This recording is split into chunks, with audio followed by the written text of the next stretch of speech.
And as Dvorak's New World Symphony brings us into a world of longing, poor old Dvorak was longing for his Czech homeland when he wrote that piece in the 1890s. And we had a rather specific reason for playing that tonight, because that actually features none other than Mitch Miller on the korongle, on the English horn, on that performance. So, yeah, it's a historic recording made by Stokowski and his hand-picked symphony orchestra in 1947. Been reading quite a bit about Mr. Miller, and a very interesting story. He only died fairly recently in his 99th year. Astonishing. But, yeah, fascinating figure, and he features on a lot of these recordings we've been playing from the 1950s. How are you, Frank? Very well, thank you. That's good. Yay. Well, what Are you okay? You sound good. I'm okay, yeah, hang in there. Been for a long walk, caught up with my sister today. Haven't seen her for ages. Oh, wonderful. So it was good. We had a good walk around Blackburn Lake, and it was most excellent. So nice to see her.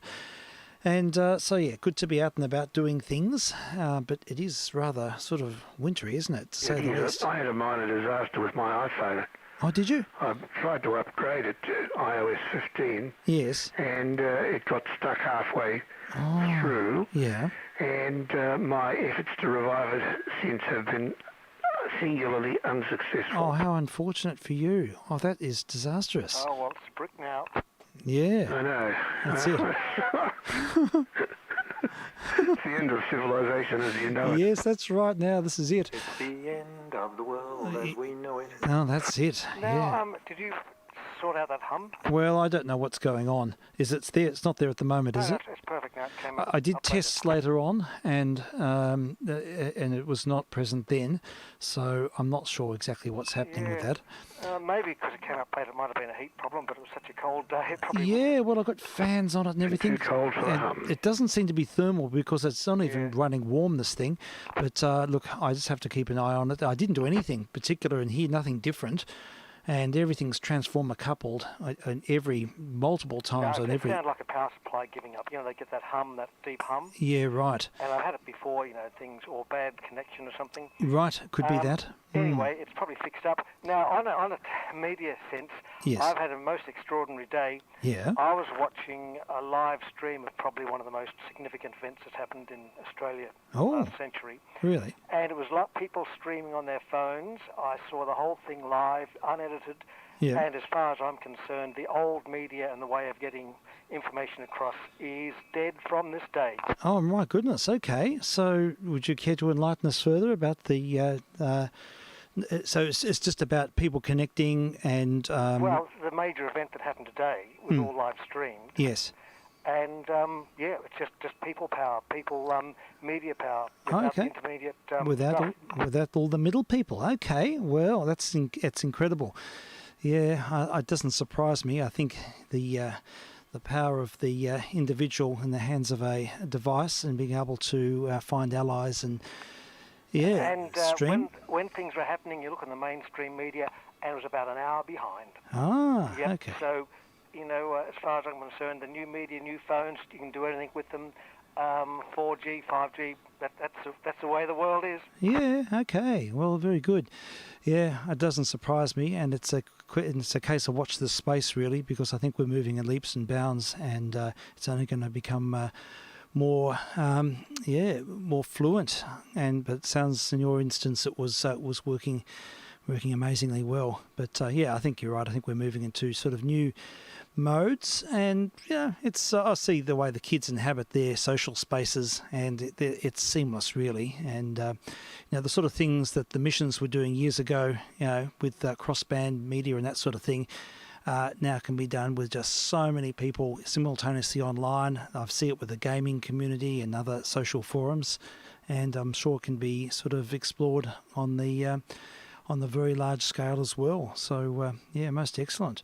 That incident of the in the southern US of the guy who died through having a policeman needle on his throat, that was being broadcast in real time, I think.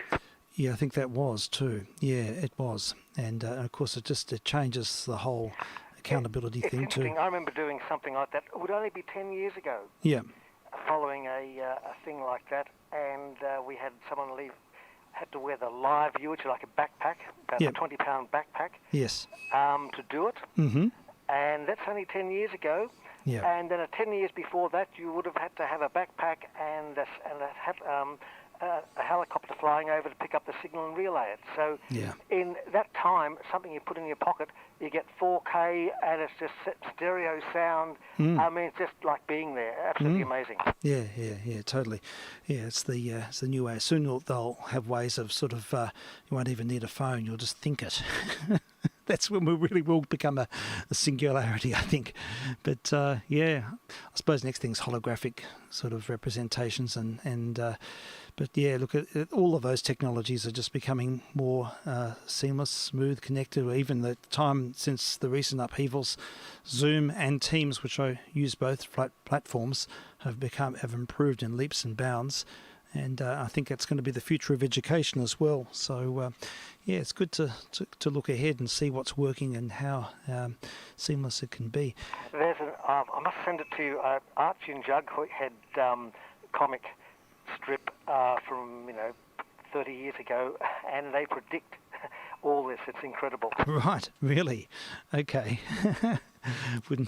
Yeah, I suppose people looking ahead and sort of seeing at the moment The Simpsons predicted, Donald Trump as president. So yeah, well, that's it's right. Stuff happens. Yep, the early Simpsons were pretty good. Yeah. But it just takes a bit of, I suppose, for everything that works, there's 100 things that don't as well. But at the same time, it's you have to see it as some people have a good deal of foresight and connect the dots. And yeah, very good. Well, look, I'm going to offer a little bit of something sort of maybe future-looking, maybe cyclic redundant, I don't know, but Mr. H has come up with his own little dedication to Steve Reich. So a little bit of minimalism and phase it with phasing effects, just a recent little computer generation. So we'll kick off with this for a little bit and then continue where we left off. Let's have a listen.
abrupt finish to our little Steve Reich homage. Excellent. All done with loops.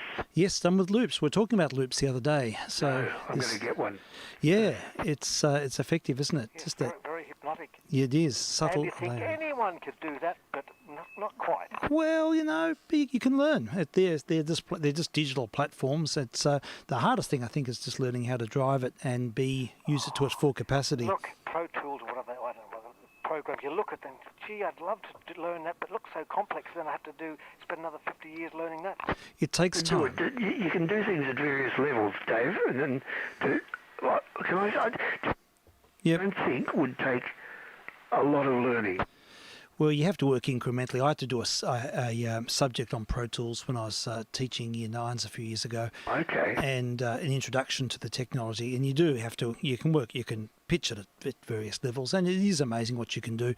But, in Henry's instance, he's doing his own samples. So all of the sounds are sort of sounds of his voice or instruments that he's chosen to layer and to colour and adjust. Well, that's the art in that piece, is the way of adding things and the timing of adding things. And the phasing effects and that sort of stuff. And the phasing effect and the building up of an atmosphere, which is done really well. Yeah, that's right. I mean, it is horses for courses. I wouldn't have the time or patience to sit there and do something like that. I'd much rather sit and practice my analogue instrument. Real music.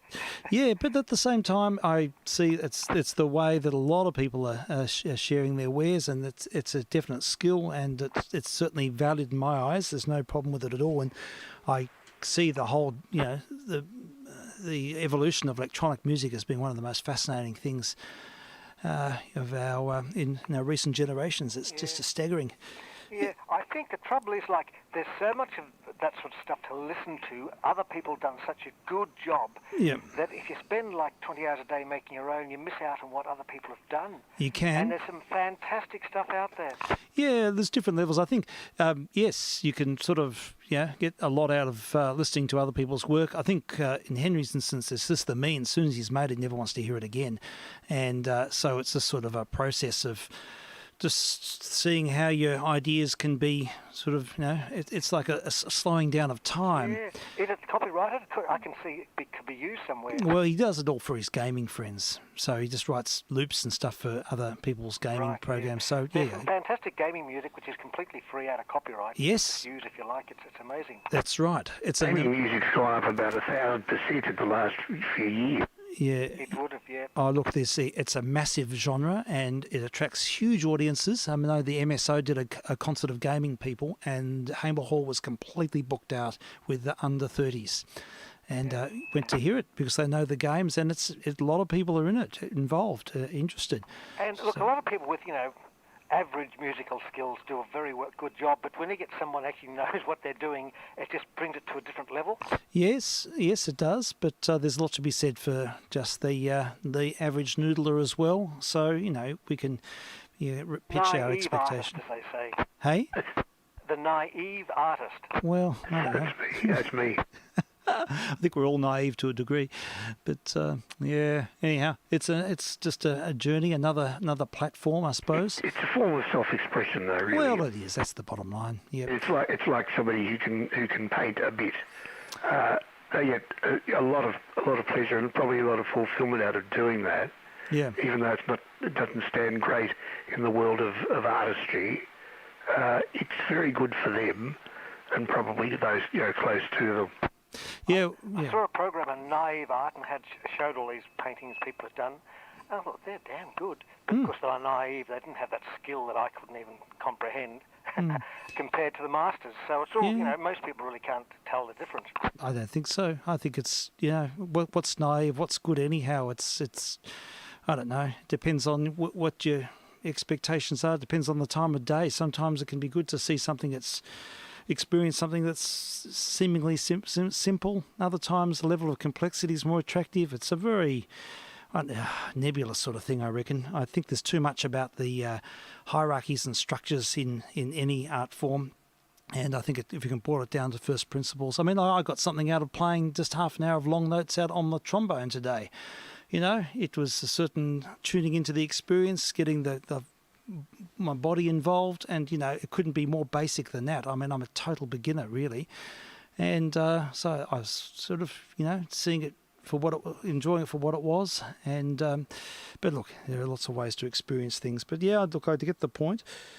And, well, look, I tell you what, I've got a 20s disc on. It's a Brunswick. It's sitting here. I've just got to get one 20s item in each day. Then I sort of, I've fulfilled that sort of... We need a 20s disc to launch us through the time warp. Yeah, this is right. It's a gateway. It's one of those sort of loophole experiences that sort of somehow provide a catalyst. I don't know, but this is a particularly crazy record. It's really good, and it sort of exemplifies a lot of feelings, I suppose. It's the Six Jumping Jacks from about 1927, and it's a mad song called, wait for it, Cock-a-doodle, I'm off my noodle, my baby's back. Let's have a listen. I love it.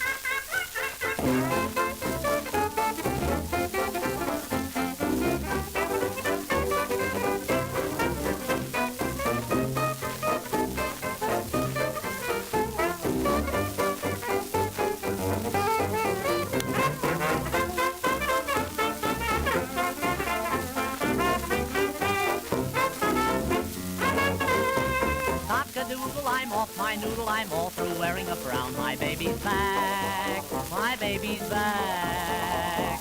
Cock-a-doodle, I'm off my noodle, and soon my arms will be round. My baby's back, my baby's back. Oh, how I miss her, while she was far away. I long to kiss her, more and more every day. Cock-a-doodle, I'm off my noodle, I'm all through dressing in black. My baby's back, my baby's back.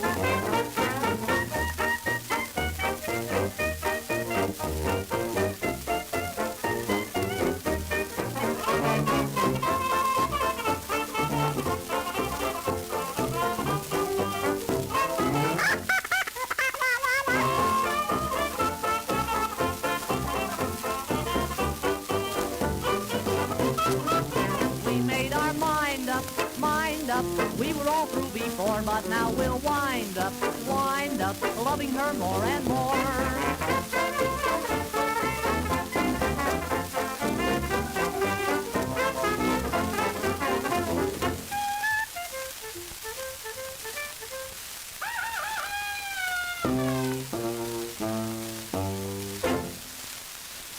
There we have it. That was Harry Rees's Six Jumping Jacks with Tom Stacks singing on that one. I'd quite forgotten I had that record on the shelf. That's one of the ones I didn't get to put up on YouTube when I had my 20s Bonanza about 5 years ago and put up a few hundred 20s discs. That one didn't get a Guernsey, so we'll have to remedy that. It's quite a novelty experience. So anyhow, I'm through the time warp now, so I can sort of settle down and feel like I'm in the zone. And we can jump forward a few decades, I suppose, and see what else is here. Just one point about, when you put those 20s records up and stuff. Oh, yes. It's interesting, like your channel, it's like a timeline. You look at that, I remember when you put that up, that's 5 or 6 years ago. Yeah, and they've all got 3 or 4 hits now. Yeah, They had 2 hits last year. Yeah. I get comments most days, actually. there are little comments that pop up, and here and there, and people put timestamps on them, because I did it in a very rudimentary way. I didn't put timestamps on when I put 2 sides up, or sometimes I put 10 up and just run the file and upload them as a potpourri, and people have been good actively categorising them. And so there's a few little comments, but yeah. You could spend the rest of your life putting up your collection. Oh, it would be a disaster, because I'd be completely out of it. This is enough. Yeah, look, it's not a great collection at all. Ralph had, when we were looking at his estate, he would have had, I reckon, just 20s discs, just music from the 20s. He would have had thousands. Just of that decade. I might have 500 or something, but he had thousands and thousands, and it's quite incredible to see that many 78s. And so I don't know what's going to happen to them all now. They're all in storage for someone else to indulge in. But really, I mean, look, most of this music is in the public domain. And so it raises the question about really what does happen to it all. I think. Well, just wait till Prozo puts it up, and you can't do any better. It can't do any better. That's it. It's there. He's got the original of just about everything. It's the most extraordinary collection, and it just keeps getting better and better. So, yeah, that's the way it works. There's a few collectors, Mr. Holmes and Mr. Atticus and a handful of others, Mr. 240, whatever it is. And there's a number of people putting up not overly processed 78s, which is a great resource, but their collections are vast, and they're doing a great public service, really. Oh, they certainly are. There's about a dozen that are really good. Yeah, exactly. And, they get the accolades too, which they deserve. So, no, it's good that there's something active. I just hope that they stay up, or at least be good if there's a mirror file somewhere else, because there's... yes, you need to do that. Yeah. I don't know the other platforms. I don't know what the audio quality is like on them. Yes. But you can actually just transfer your whole thing over to some of the other ones. And it does it automatically. That's right. I know some people were doing that with Library, I think, and others. That's right. Mr. EEV was doing something of that kind. But, anyhow, it's just a journey. I'll have to spend a few weeks doing all of these. I've got about 100 transcription records here that came from Ralph's estate, and they'll need to go back because they weren't bequeathed to me, and but I've just got them here because they're only being stored anyhow, and I said I'd upload some of them, so that's on the cards. Well, they're more, because they're one-offs, they're really special. Yeah, well, some of them are. A lot of them are just vinyl pressings of American World Record, transcription service stuff, which is probably out there, although, to be honest, a lot of it isn't.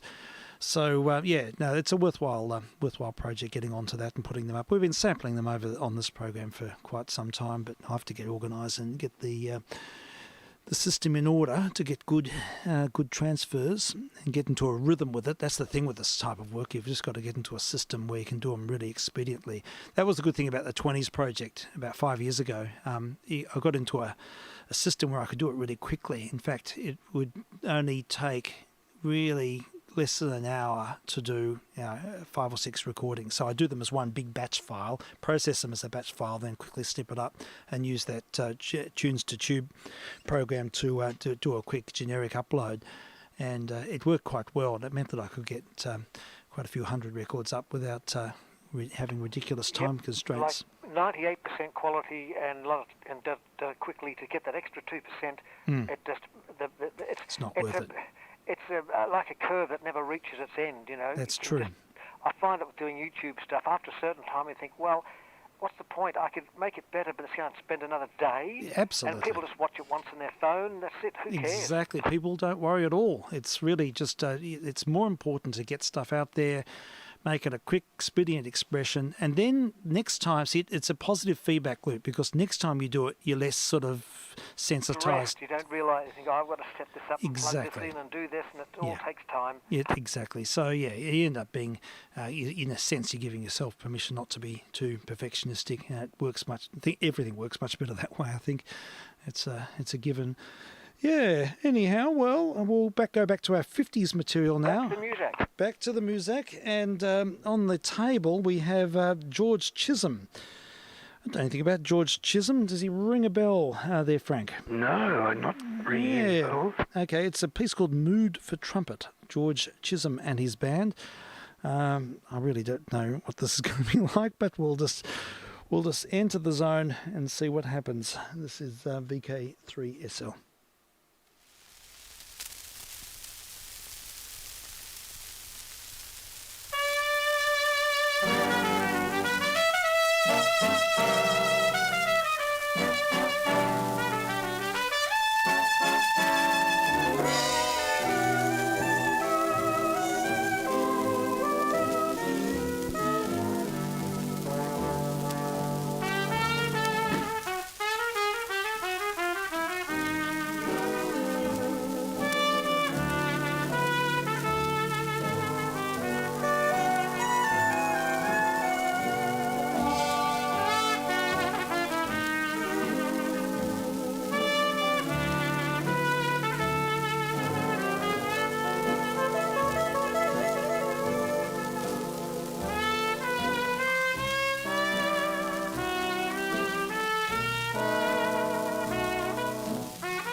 Mr. Chisholm and Mood for Trumpet, something a bit expansive and atmospheric out there. Quite nice. Yeah, well played and a good solid arrangement.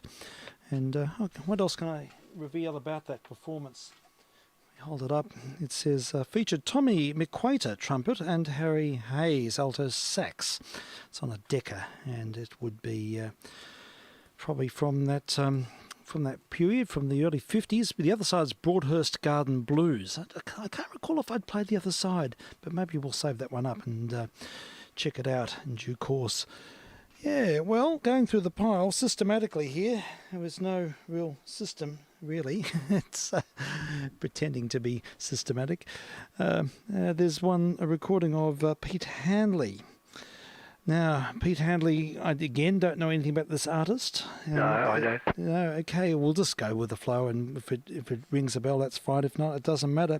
And orchestra and chorus from the Leyden Brothers, it says. It's on a Phillips, and the name of the track is called The Big Memo. So let's have a listen. I think it's a fairly up... Oh, wait a minute. We're not in the groove yet. Sorry, I didn't initiate the table. There we go. I think we're ready to go. vk3sl. vk3sl.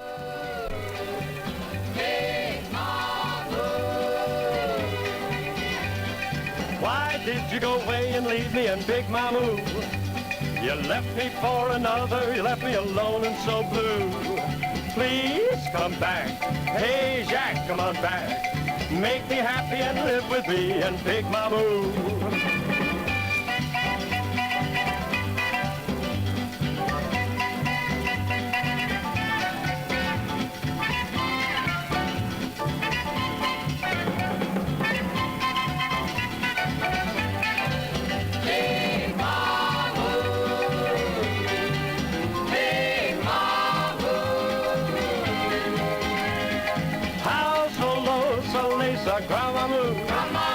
Les soirées che la mimi mosco nespi moscheri. Hey, ha ha, oh mia, oh mi mosca nesh mi di bazar.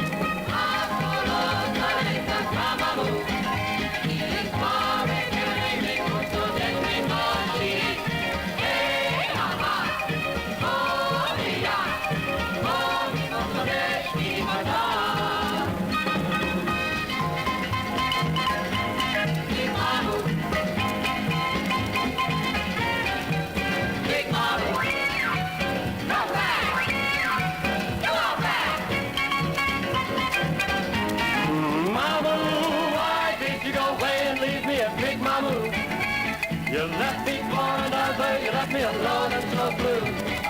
Please come back, hey Jack, come on back. Make me happy and live with me in Big Mamu. Big Mamu, Big Mamu, Big Mamu.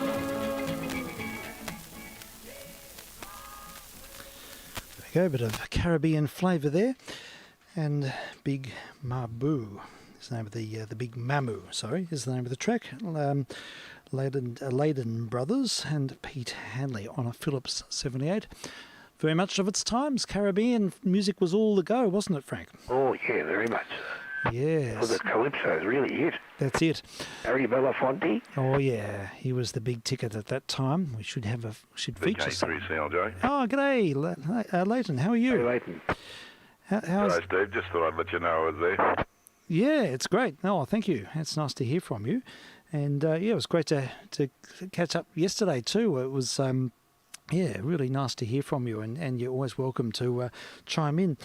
So we just, as you know, the name of the game is just sifting through the pile and sampling 78s. We try and do things in authentic fashion. In fact, the part of the intrigue of doing this whole thing is to enjoy the theatre of playing original source material on original equipment and having that veritable nostalgic experience of engaging with the era. So yeah, the levels of authenticity, one kind of another, although we do use a bit of audio processing along the way. The next record is Pee Wee King and his Golden West Cowboys. And he's good. Yeah. I know Pee Wee King. Okay, good. And Red Stewart is the name of the vocalist on this. And the name I sort of associate with early rock and roll, but I don't know if this is of that kind. But it's Rudy Tooty. So does that ring a bell? You think you're thinking of Tutti Frutti? Oh, I think I am too, yes. Tutti Frutti Little Richard. That's Little Richard, yes, I'm getting them mixed up. What the difference between a Tutti Frutti and a Rudy Tooty? There's something there which I won't try and tease out. Elvis did it as well, didn't he? Yeah, right. Elvis did it as well, didn't he? Yeah. Elvis sure did, Frank. He did. Yeah, he made a big hit out of that, yes. Tutti Frutti, isn't that funny? Rudy Tooty, sorry. Yeah, all right, we'll have a listen to the cowboy version of a different song with a similar name. Let's see how we go. I think we're right to start. vk3sl. Met my future wife today, and her name is Cassie May. Classy Cassie, Rudy Tooty. Sassy Cassie, Rudy Tooty. Rudy Tooty, she's my Sunday gal. I'm feeling dandy, doing swell. My gal is the village belle. Hotsy totsy, rooty tooty, super duper, rooty tooty, rooty tooty. She's my Monday gal.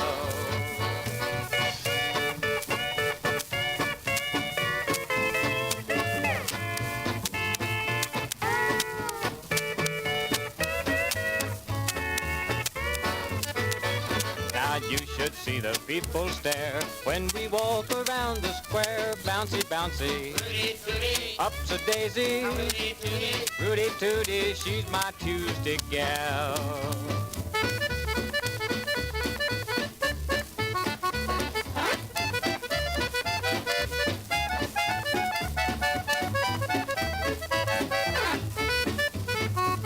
No, I'm not jealous, no siree, just as long as she's with me. Wicky wacky, rooty tooty, Humpty Dumpty, rooty tooty, rooty tooty, she's my Wednesday gal.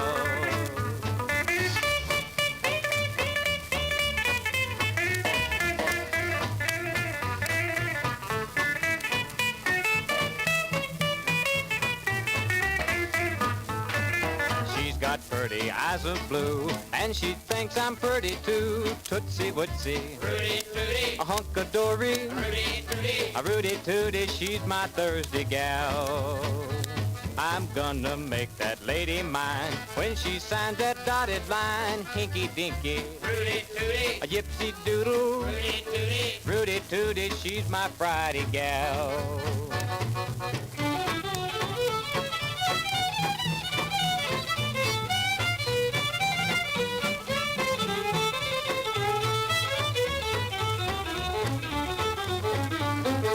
I'm so nervous I can't wait for the day we have our date. Monday, Tuesday, Wednesday, Thursday, Friday, Saturday. Rooty tooty, rooty tooty, she's my Sunday gal.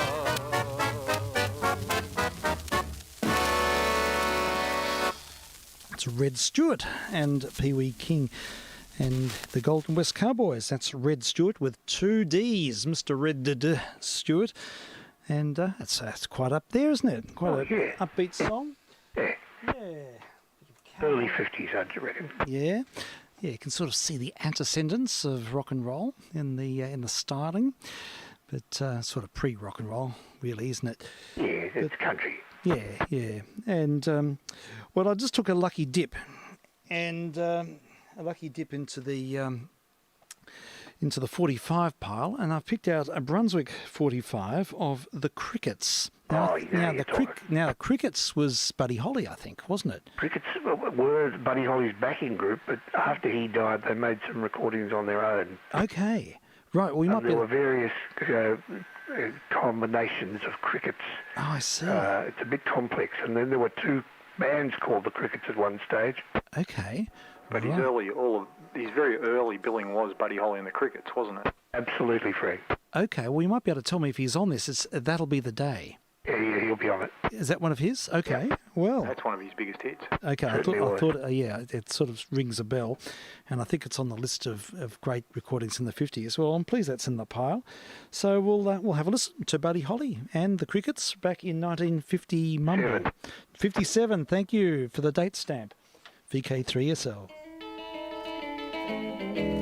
Well, that'll be the day when you say goodbye. Yes, that'll be the day when you make me cry. You say you're gonna leave. You know it's a lie, 'cause that'll be the day when I die. Well, you give me all your loving and your hurt loving, all your hugs and kisses and your money too. Well, you know you love me, baby. Still you tell me maybe that someday, well, I'll be through. Well, that'll be the day when you say goodbye. Yes, that'll be the day when you make me cry. You say you're gonna leave. You know it's a lie, 'cause that'll be the day when I die.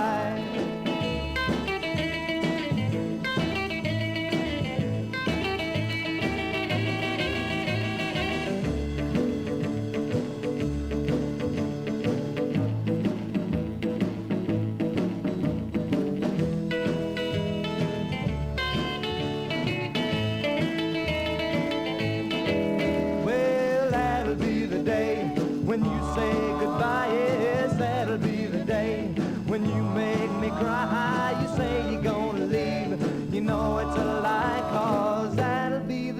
day. When I die, well, when Cupid shot his dart, he shot it at your heart. So if we ever part, then I'll leave you. You sit and hold me and you tell me boldly that someday, well, I'll be blue. Well, that'll be the day when you say goodbye. Yes, that'll be the day when you make me cry. You say you're gonna leave, you know it's a lie, 'cause that'll be the day when I die. Well, that'll be the day. Ooh, ooh, that'll be the day. Ooh, ooh, that'll be the day.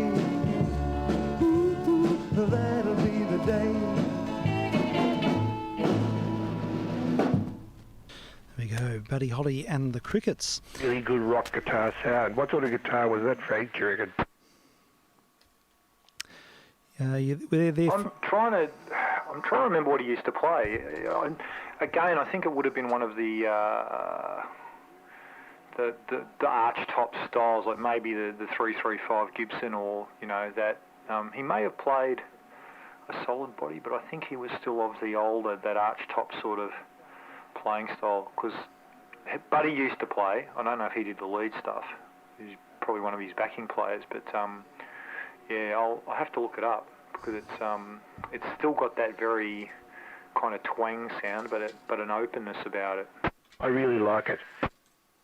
It's in a lot of, it came to be in a lot of, it sort of became typical rock and roll guitar to me. Yeah, is he using much distortion? Would have he been using any effects? There'd be a bit there, because again at that time, American artists, so probably using,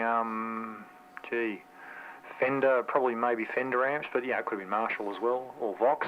They're probably the big three of the day. Yeah, he certainly got that sound of overdriving, which is synonymous with and that was rock and roll. all of those early amps. They had typically had the overdrive channel with a control called saturation. Yep.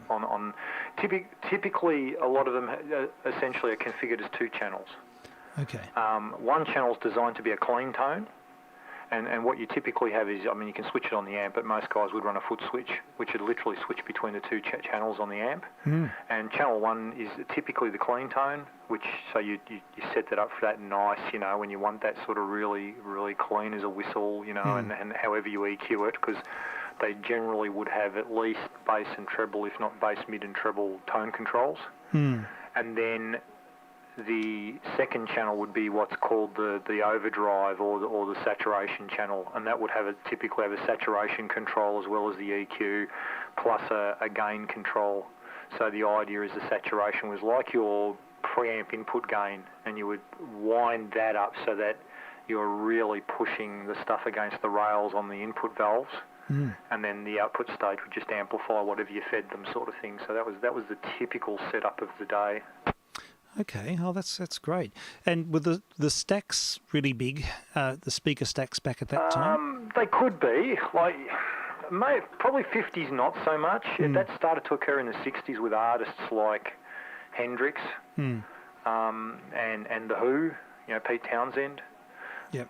Really, and the other Stones with Keith Richards started to really push that, when you're talking about wall of sound, a lot of, like 100-watt heads with quad speaker boxes, and not just one, but multiples. Yeah. Although it got self-defeating, because the problem for those guys, when they started running those kind of levels, foldback became an issue, and hearing the other musos on stage. Yes, that's right. They used to love it for that big wash, and particularly, say, a guitarist like Hendrix would use feedback from the amps. He would work feedback a lot. Some guitarists did, a lot didn't. And you needed volume levels to achieve that. But it's that self-defeating when the volume on stage got too loud, then foldback becomes an issue that you can't hear the other musos playing. So the 50s, not so much. They're probably a lot of the time just using a lot of them would have been using combo amps in the 50s, so where you've got, the amplifier and speakers are in the same box. Okay. And a classic amplifier of that ilk, just to look one up, and it's the amp that the Beatles are famous for using, and they're a tried and proven, the Vox AC30s. The 30-watt amp. AC30. Yeah, Vox is the company, VOX. Yeah. Yep. And the classic amplifier that they're using was the AC30, and before it the AC15. Okay. So either 15 watts of power and 30 watts, and they go plenty loud. And then, people would modify them too. And I remember a gig that we were shooting once where John Diesel, or Mark Lizotte, the Australian artist, guitarist, was playing, and he was using a pair of Vox AC30s, and they were louder than any Vox I'd ever heard. Wow.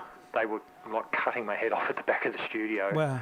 And I went and had a chat to our foldback guy, a guy called Tim Milliken, who used to, I think, play bass for the Divinals at one stage and mixed Midnight Oil's American Tour and Hunters and Collectors and stuff, so pretty experienced front of house and foldback mixer. And I quizzed him about them, and he said, "Oh yeah, they're not John's. They belong to Martin Rotzi from Midnight Oil." He said they're heavily modified. Really? They are nowhere near standard, those things. Is that right? So, they weren't stupidly loud amp as they were, but they certainly could be modded. And a lot of guys back then, that was even occurring, modifying, hotting them up. But in the 50s, it still probably would have been predominantly combos and, you would have got some amps that were up around the 100 watt, but a lot of guys would have been running 30 and 50 watt kind of valve amps typically. But they would have been also using very high efficiency Alnico speakers as well. Yeah, absolutely. And that's the other side of it. That you get 30 watt amps on stage can be as loud as 100 with good speaker efficiency. Yeah, that's right. So it gets down to the venue too. Some of these big 100 watt stacks and things, they're just, for even, medium-sized venues, they're just too loud. They literally, you can't use them. Yeah. No, that's a really interesting point. Hendrix used to deliberately use feedback as part of his act, didn't he? Absolutely, yeah. He would, during, it's purported during sound checks, he would walk around and work out where the best nodal points were for feedback, and so you'd see at points in his performance where he wanted to really work that, he would travel to a point on stage that he'd already tested and just push it into the, like as hard as he could. And he probably even kept a little bit of gain on his guitar, a volume pod in reserve, so that even if, let's say the front of house guy was riding it a little bit, he could just push it up himself and get it to go. You probably put a little cross on the floor, little marker. Yeah, there's some some people do very much do that. In a modern sense, you'll see guys do it. They actually use it via the fallback wedges rather than their amps too at times. They work it, they have a certain sweet spot and they work it out. So I've seen Satriani do that live on stage. He ends up sort of bowing down in front of his fallback wedges and finds a feedback sweet spot there. Yes, a harmonic reference point. Didn't Hendrix do a lot to popularise the Marshall amp? Oh yeah, he was known for Marshalls were, because Marshalls are, I think a lot of people think of them as being American because you see so many big American rock acts with them, but they're actually a British company, even though, he was an American artist. So Marshall first sort of hit, America with the new wave, the British invasion. Gosh, I would have always thought Marshall amps were American. Yeah, that's the thing, they're British, as are Vox. So whereas Fender, obviously the guitar company and amp, they're American amps, as are Mesa Boogie, quite famous too.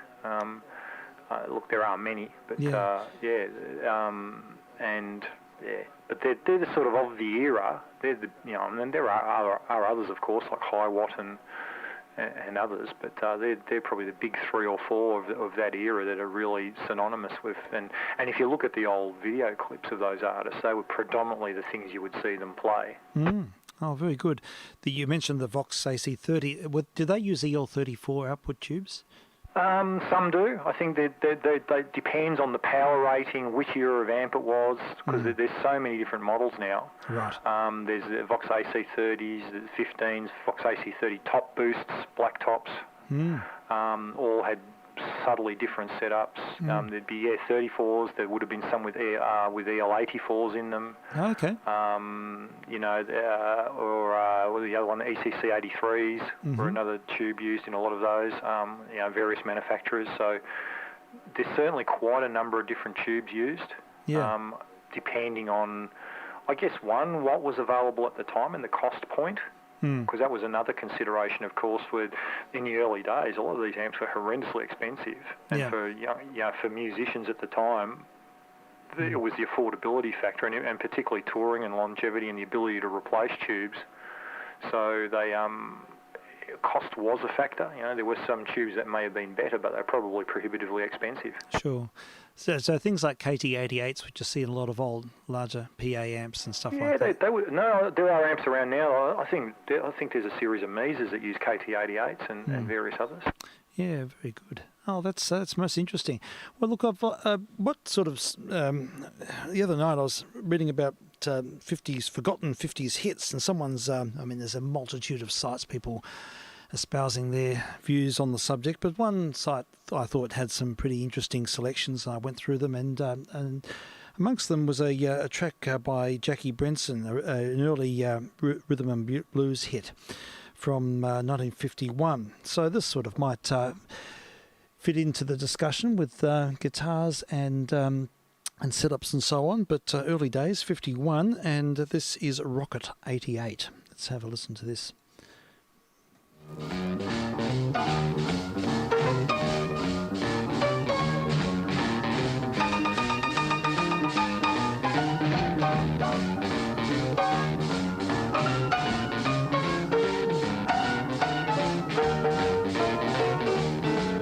Women have heard of jalopies, you've heard the noise they make, but let me introduce my new Rocket 88.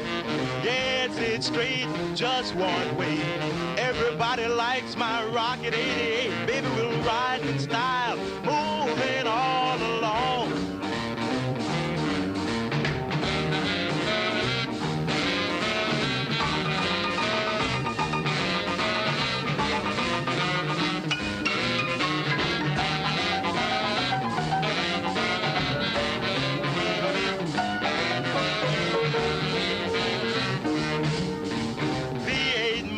Smart and designed, black convertible top, and the gals don't mind. Sporting with me, riding all around town for joy. Blow your horn, Raymond, blow.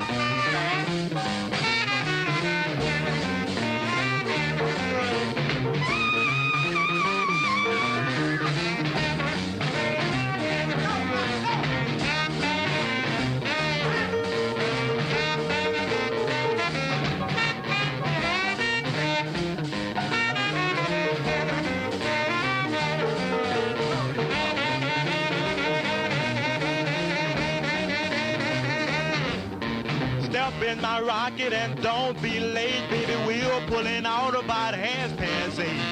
Going round the corner and get a fifth. Everybody in my car's gonna take a little nip. Move on out, oozing and cruising along.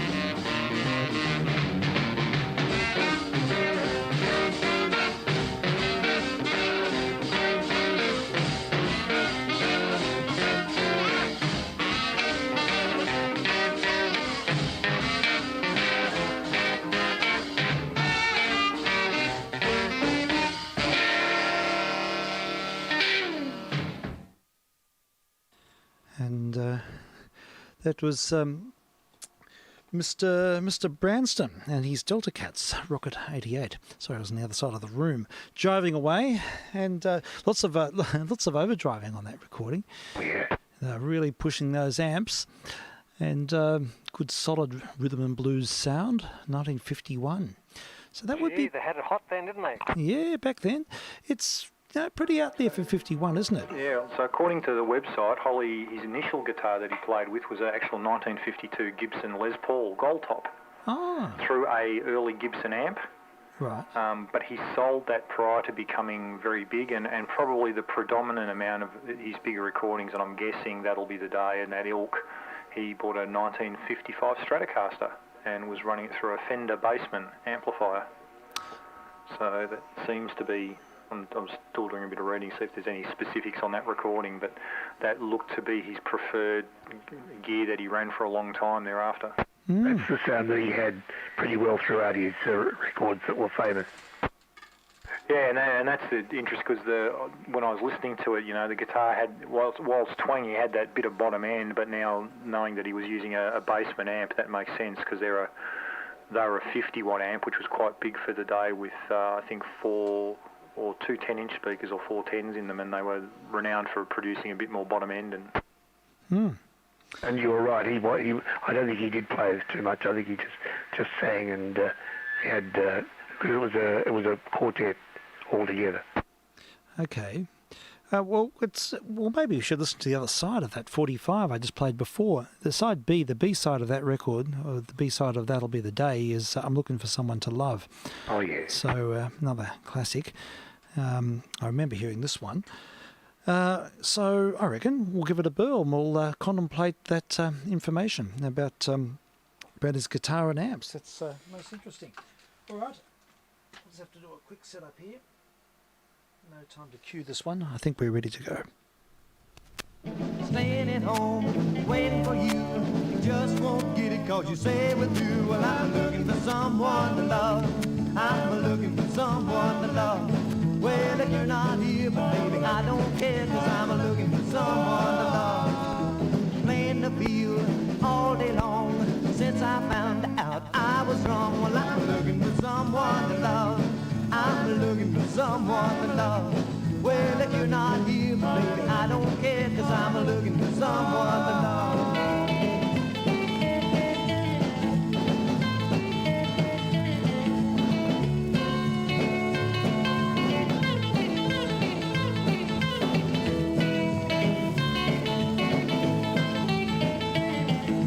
Caught myself thinking of you. You can't love me and another one too. Well, I'm looking for someone to love. Yeah, I'm looking for someone to love. Well, if you're not here, but baby, I don't care, cause I'm looking for someone to love.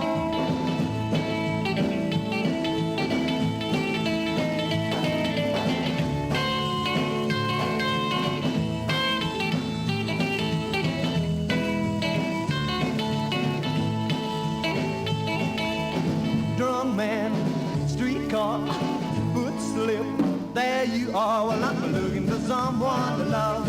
I'm looking for someone to love. Well, if you're not here, but baby, I don't care, cause I'm looking for someone to love. I'm looking for someone to love. I'm looking for someone to love. I'm looking for someone to love. I'm looking for someone to love.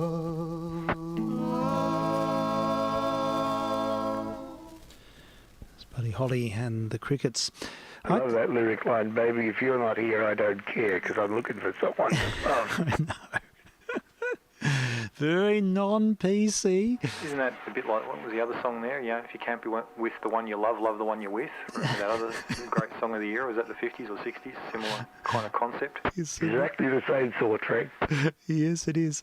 Now, looking, apparently on YouTube, there's the Buddy Holly stories, about 10 parts. So I just found a part, I was having a look, and there's a bit of live footage performance, or from a show. Yep. And yes, he's definitely playing a Stratocaster. But interestingly, the Crickets guitarist behind him is playing either a Gibson, perhaps L5, L7 arch top, or a Gretsch arch top, open sort of hollow body.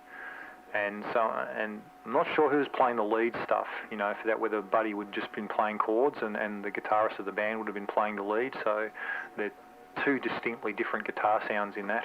I don't think he played the lead. Yes, well, there's some stuff suggests too that he used to use a capo a lot, which indicate that he wasn't fond of bar chords. Yeah. Yeah, well, he probably knew his limitations. Now, it's interesting, he had a very congealed sort of sound, that recording. I was trying to dial up the trebs as we were playing, and it didn't really do much. I think it's just native to the recording. But it's got a very dense, it's probably the aesthetic. That's what they wanted to create, something that homogenizes and melds.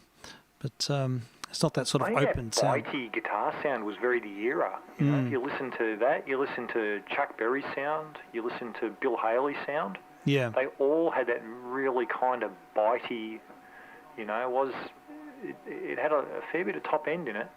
I really like it a lot. It's the sound of rock guitar to me. Yeah, sound of the era.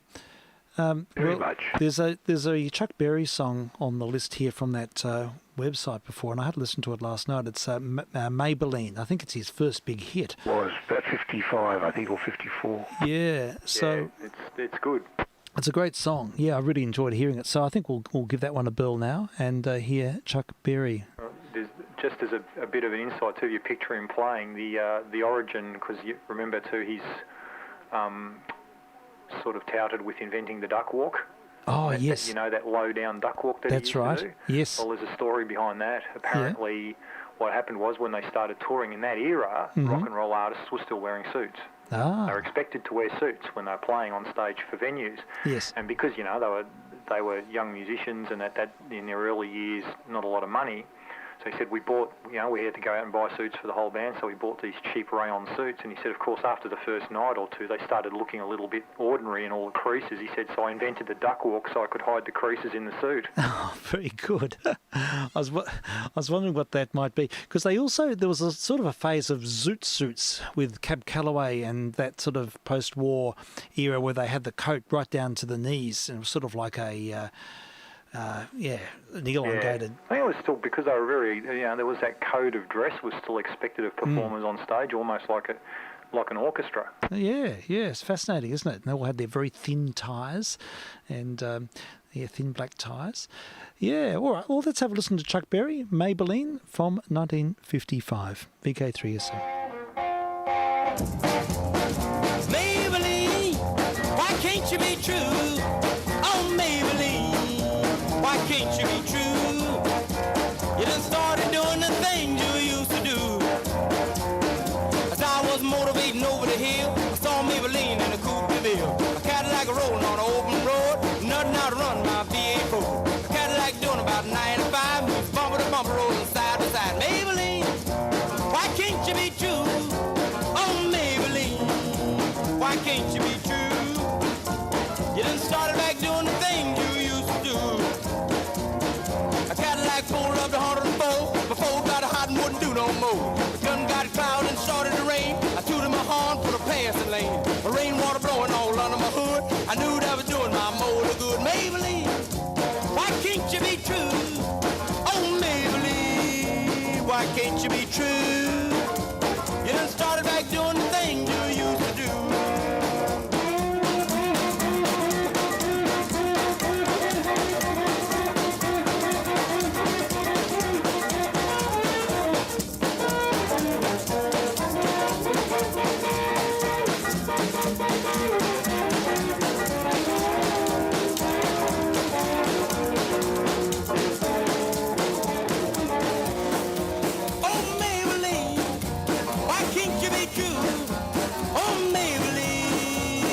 Can't you be true? You done started back doing the thing you used to do. The motor cooled down, the heat went down, and that's when I heard that highway sound. The Cadillac setting like a ton of lead, 110 and a half a mile ahead. The Cadillac looking like it's setting still, and I caught Maybelline at the top of the hill. Maybelline, why can't you be true? Oh, Maybelline, why can't you be true? You done started back doing the thing you used to do.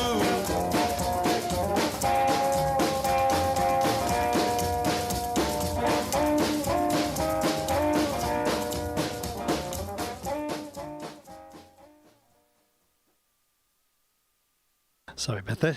I was just sifting through records. I'm trying to find a recording of Bill Haley, but I'll save that for another time. Yeah, Chuck Berry, Maybelline, what a great song. And And that had the sound of that guitar was quite, I mean, there was distortion there, but part of that too is that he's using, I think, he predominantly is associated with the Gibson 335, which is that more arch-top, semi-hollow body guitar. And in the later incarnations, they had humbucking pickups in them, which gave a kind of a bit of a fatter, raspier sound. And unlike a lot of other rock and rollers, he really could play. Oh, he's a fine player, yeah. So did he do much beyond the decade or beyond the 60s? I'm not aware of stuff, beyond the 60s. Yeah. I think he played till he was quite old, but whether he, Yeah. recorded and made hits. But, Yeah. I think the era passed and, Yeah. He was a product of his... Yeah, and he kept playing because there was always an audience for him, but never a new audience sort of thing. Yeah, that's right. That's right. And he kept rehashing his old stuff, and he did a bit of other stuff that was a bit, below the belt, and really had a little bit of a sad end, I think. Mm-hmm. Yeah. Such a pioneer in rock, and a great instrumentalist as well. So how does he sort of compare to, or not compare, but how does his craft sort of relate to someone like Little Richard, who was sort of on the scene really early as well? Yeah, I don't know. Well, Richard was a singer, of course, primarily a singer. Yeah. Chuck wrote his own songs, mm-hmm. and the lyrics were, again, a cut above the average rock and roll lyrics. Mm. And he played a pretty mean guitar, and he sang as well as he needed to. Yeah. So overall, I think he was sort of a greater contributor to rock music. Mm. But Little Richard was Little Richard, and what he did no one else could do. So Yeah, sure. They all had their attributes. Yeah. Yeah, fair enough. I think, and that's true too. Little Richard was unique, but so was Chuck. And I think you probably look at Chuck as, he was that pioneering too, that iconic front man. He was the lead guitarist as well as the singer, and held it. And I mean, to listen to how well he can play is just have a listen to Johnny Be Good. He can seriously play.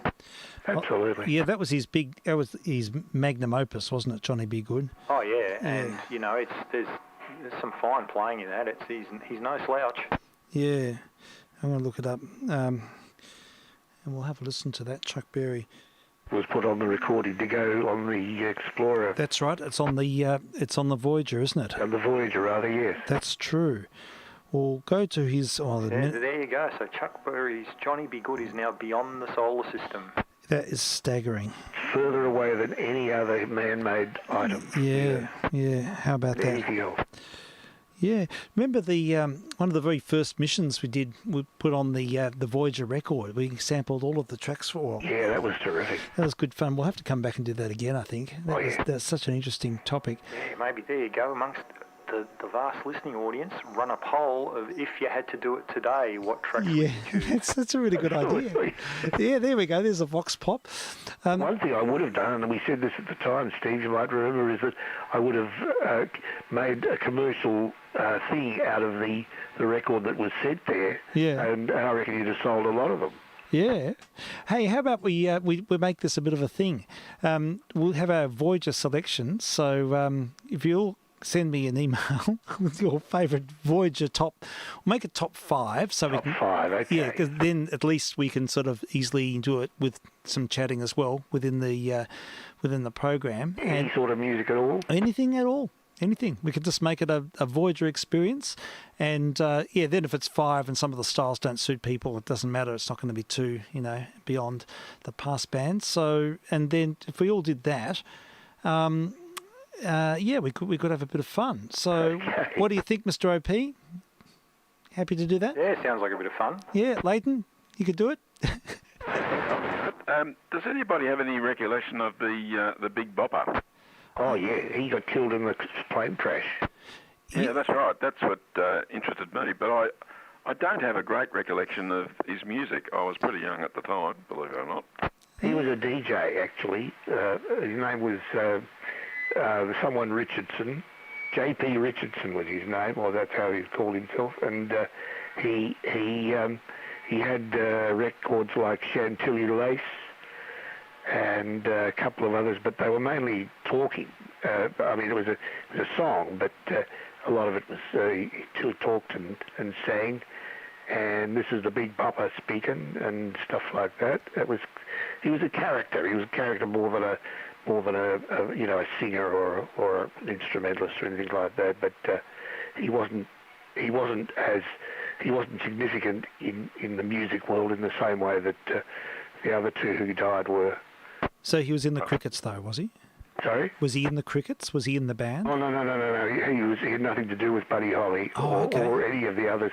But the other two to die were Buddy Holly, of course, and young Richie Valens, who was very promising young singer, rocking singer. Yes. He's only 17. So It all comes back to me, Frank. Thanks. Okay. Yeah, it's interesting. So we're talking about two different plane crashes, are we? No, this is the plane crash that killed Buddy Holly. Oh, okay. So it had the Big Bopper in the same planes. Yeah, Big Bopper and Richie Valens. Yeah, and Buddy, and there was somebody else too, wasn't there, who died?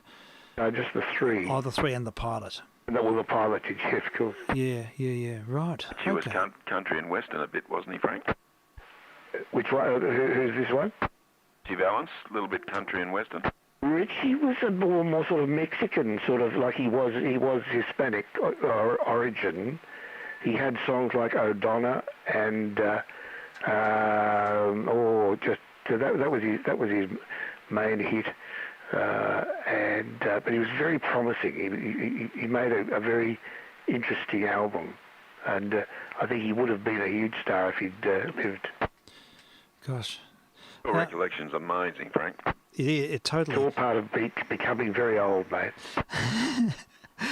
He did La Bamba too, didn't he, Richie Valens? La Bamba, I forgot La Bamba. That was his big number. Yeah. Yeah, that's a great song. That's one I do know. Well done, Steve. Well, there's a couple there. A funny story about La Bamba. Yeah. A guitarist who, much later ilk now, called Steve Morse, who is currently the guitarist with Deep Purple, but a big solo career prior to that, and played with a country rock fusion band in America called the Dixie Dregs, and also did a short stint with Kansas, amongst others, plus his own solo stuff. He was going down to Mexico City to audition for Paco de Lucia for the Power Trio, which was John McLaughlin, Paco and Al Di Meola, because Paco couldn't do a particular tour and they were looking for another guitarist to fill his shoes. And Steve was one of the guitarists that was put up saying this is one of the guys that could fulfill it. And Steve actually ultimately went on to do it. So he had to fly down to Mexico City to audition, and he flew down with a couple of guitar cases and arrived and basically got into immigration there. And Mexican officials were a bit perturbed by this American turning up with a couple of guitars and confiscated them at the border because they thought he was trying to sell them. And thought, okay, so he basically got into town and tried to get in touch with Paco, and apparently Paco lives on an island off the coast a little bit, and there's only a two-way radio and a boat that comes once a day or something, so they made contact, but okay, Paco would come across the next day, so he had to find somewhere to settle for the night. And so anyway, the next day they went back to the airport with Paco de Lucia, who is a legend in the Latin community with music and because of his flamenco playing, and basically they went to get his guitars, and and he was vouching for it all. No, it's legitimate. He's come to play for me. He needs his guitars so he can audition. And they were still reticent, and there was lots of toing and froing going on. And Paco finally turned around to Steve and said, "They want you to play something just to prove that you're a guitarist and that you can play." He went, "Oh, okay." So he pulled out one of his guitars, tuned up, and started doing all this great, up and down the neck scalar stuff. And Steve's an incredible player, and these people, the security people and the customs, are all standing there looking at him really nonplussed. And he looked, and Paco turned around and said, "That's all very nice," but he said, "Play something they know." And Steve went, "Oh, okay." So he launched into La Bamba, and all of a sudden he got a round of applause, and they just handed him his guitars back, and off you go. That's it. That's a brilliant story. Music speaks louder than words. It certainly does. The power of La Bamba. Oh, look, let's have a listen to La Bamba. I had a Chuck Berry lined up, but we can save that for tomorrow. And, I'd like to keep this theme of early rock and roll open because it's just fascinating, and especially hearing about the equipment, about the instruments as well, and all the various styles. Let's have a listen to Mr. Valens and La Bamba from 1950 Mumble.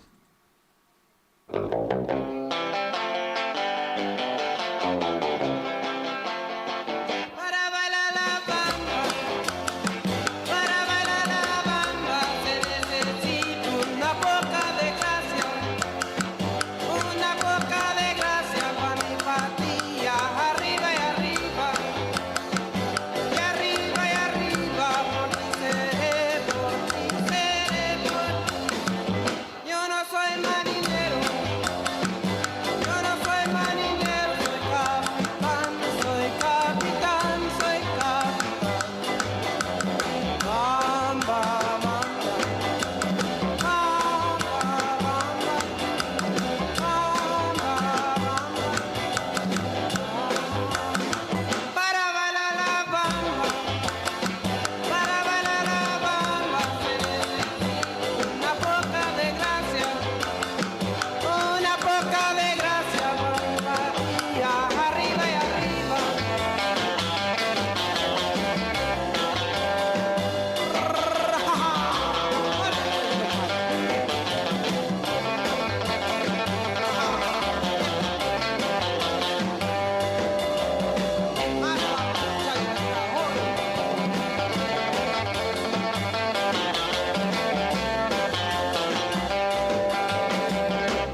Well, How good's that? That's a classic, absolute classic. Now, was he doing the solo guitar work on that? I think he was. But Craig could have a better idea. Yeah. Yeah, I think so. I think he was a tidy guitar player. Yeah, Well, that was pretty virtuosic playing, all those cross rhythms, and I love it. Fabulous music. He used to absolutely, I still do, and love that. It's just infectious. It certainly is. Oh, wow. Yeah, I've got to... That twang, and when I hear that track too, particularly the opening few bars, the guitar sound and just the envelope, it really, to me too, is you listen to early Beatles and it's pretty reminiscent. It's a very similar sound. Interesting. Yeah, it's called Way Before the Beatles. Yeah. I think that was 57 or 58. Was it? Okay. Probably 58. Yeah. When did the music die? That was... Well, it was when the plane crashed. Yeah. What date was that? 59. Was it? Yeah. Yeah, early 59.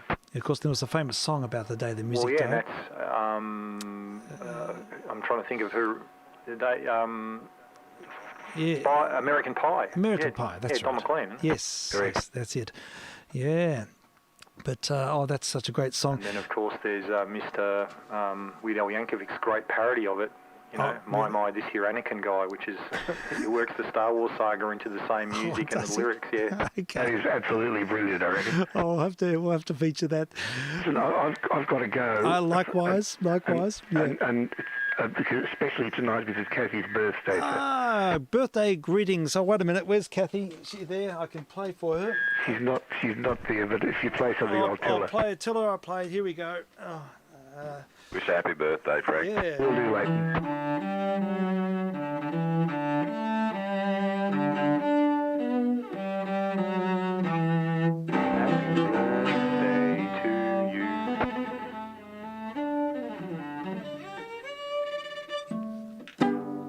Happy birthday, Kathy. Oh, that was special. She'll be very pleased to hear that. All right. Well, we'll have to leave it here, folks, today. Well, I'll go on with the Twilight Zone. And I have to say cheers to everyone and talk tomorrow. yeah, thanks, Frank. It's great to... Cheers, Frank. And thank you, Leighton. Thank you, Frank OP. And we look forward to your company tomorrow or whenever. And I will now continue. I'll have to discontinue the stream. So anyone listening on the stream, I'm sorry, we'll have to cut that service. And just a quick word of thanks to those yesterday who got in touch about the hum problem. I'm keeping my ear to it. But who knows what's happening here. It's an unknown quantity and there's lots of junk, unfortunately, that doesn't always do everything it should. But hopefully we'll get there. All right, so all the best and